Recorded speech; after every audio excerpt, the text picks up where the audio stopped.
Muy buenos días. Hoy vamos a desarrollar una clase de historia de la civilización.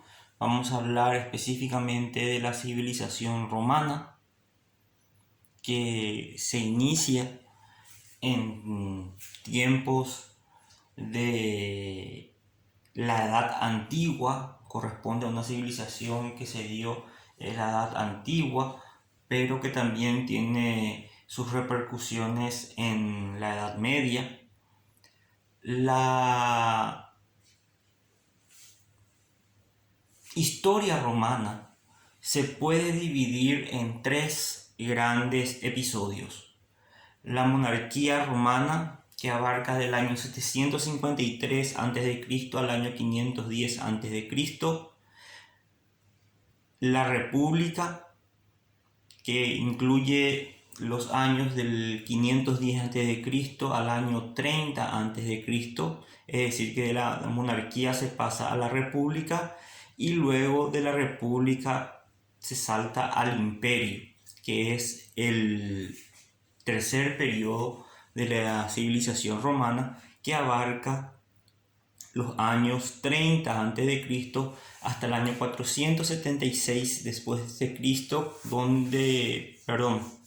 después de Cristo, donde cae el Imperio Romano de Occidente, y en el año 1453 después de Cristo, cuando cae el Imperio Romano de Oriente. El imperio fue tan grande, el Imperio Romano, que se dividió en Imperio Romano de Occidente y Imperio Romano de Oriente. La capital del Imperio Romano de Occidente era Roma y la capital del Imperio Romano de Oriente era Constantinopla.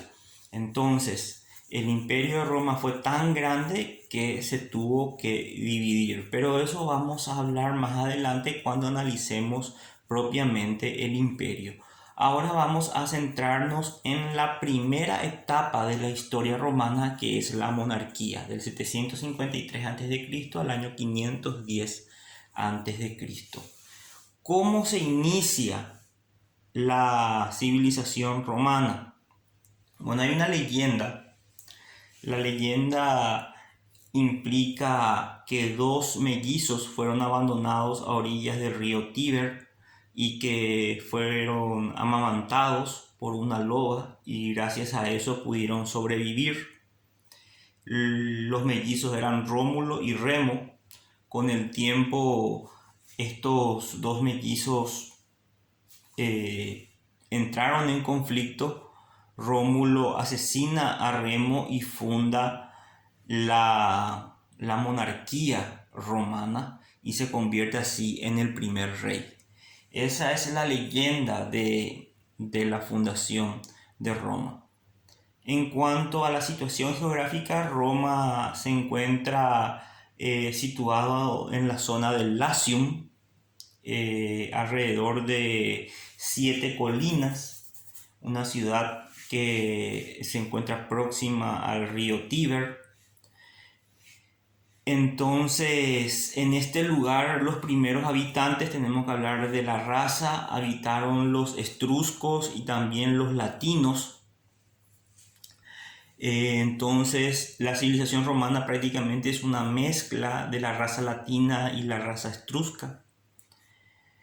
Y como les había manifestado la leyenda de la fundación de Roma, Rómulo se convierte en el primer rey, se funda la ciudad de Roma con 300 familias. En cuanto a la organización política, la monarquía se dividió en tres grandes figuras políticas o instituciones políticas que dos de ellas siguieron inclusive en tiempos de la República y en tiempos del Imperio. En cuanto a la organización política de la monarquía, como lo había manifestado, se encontraba el rey. El rey que era, digamos, tenía el poder absoluto. Sin embargo, era una monarquía bastante democrática, en el sentido de que el rey estaba controlado también por el Senado. El Senado podía elaborar propuestas de leyes. Entonces, si bien tenía un poder absoluto, la organización política de la monarquía romana fue dentro de todo bastante democrática. El primer rey fue Rómulo, luego fue sustituido por Numa Pompilio, después vino Tulio Hostilio, Anco Marcio, Lucio Tarquino, Servio Tulio, que fue quizás el mayor, digamos, el rey más importante que tuvo Roma en este periodo, que realizó varias reformas en cuanto a las propiedades, el censo, el sistema cloacal del Imperio Romano, perdón, de la monarquía romana. Y luego de Servio Tulio viene Tarquino el Soberbio, y él es el último rey de Roma en este periodo. Luego, en el año 510 a.C., ocurrió una gran revolución y la monarquía fue transformada en república, pero de la república vamos a hablar en otra clase. Otra institución política que tuvo la monarquía romana fue el Senado. Anteriormente le había manifestado que Roma fue fundada con cerca de 300 familias. Entonces el pater familia, el más anciano, el más viejo de cada familia, de estas 300, conformaban lo que se conocía como el Senado. Tenía funciones legislativas, proponía leyes, se encargaba de la política externa de Roma, declaraba la guerra o no a otras civilizaciones, y era una institución de carácter hereditaria. Cuando moría el pater familia, bueno, le sucedía el más anciano de esa familia, de los primeros 300 que habitaron Roma. Y luego se encontraba la Asamblea del Pueblo, que también estaba conformado por los nobles romanos, pero que no eran pater familia. Entonces el pater familia era el jefe del hogar, el más anciano de cada familia, de cada representante de esas 300 familias que fundaron Roma. En cuanto a las clases sociales de Roma, podemos dividirlos en dos.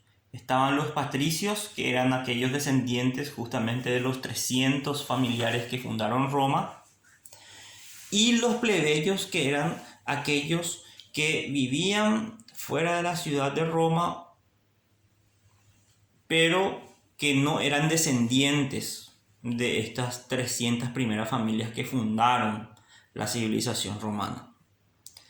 Entonces, los descendientes de las primeras 300 familias eran los patricios, y todos los que vinieron después a vivir en Roma eran considerados plebeyos. Los patricios eran los únicos que gozaban del jus gentium y del jus civile, es decir, que eran portadores o detentores de todos los derechos que tenía el civer romanorum, o el ciudadano romano, mientras que a los plebeyos se les reconocía el jus gentium, pero no el jus civile. Es decir que, por ejemplo, para poder formar parte de la organización política de Roma, poder aspirar a cargos públicos, un plebeyo no podría ocupar estos cargos, sino solamente los patricios. Al igual que los patricios solamente se podían casar entre ellos y no con los plebeyos.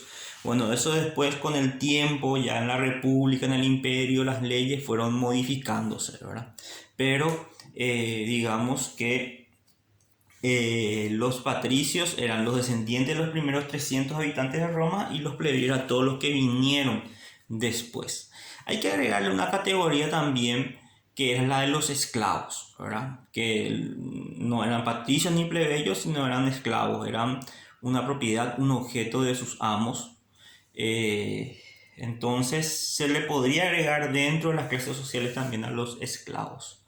En cuanto a la organización religiosa de la civilización romana, los romanos tenían un culto público y un culto privado. El culto público es aquel que dirigía el rey, que a su vez, además de ser la máxima autoridad política, también era el sumo pontífice de la religión romana.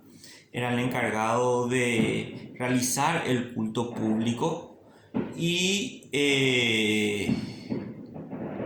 también se encuentra el culto privado, que es la veneración de los antepasados, que es la veneración de los pater familia. Entonces, estaba a cargo de el más anciano de cada familia llevar adelante o ser más bien el sacerdote dentro de su propia familia. Y siempre dentro de los hogares romanos había un fuego, una llama que no se podía apagar, y a través de eso se veneraba al, digamos, al más antiguo o al más viejo de la familia, eh, a los pater familias que ya fallecían. Entonces siempre eran venerados a través del culto privado. Los principales dioses romanos eran politeístas. Encontramos, por ejemplo, a Júpiter y Jano, que quizás sean los dioses principales, Minerva, diosa de la sabiduría, Apolo, que es más o menos como el Poseidón de los griegos, Neptuno, Marte. Entonces, los romanos eran politeístas, adoraban a varios dioses.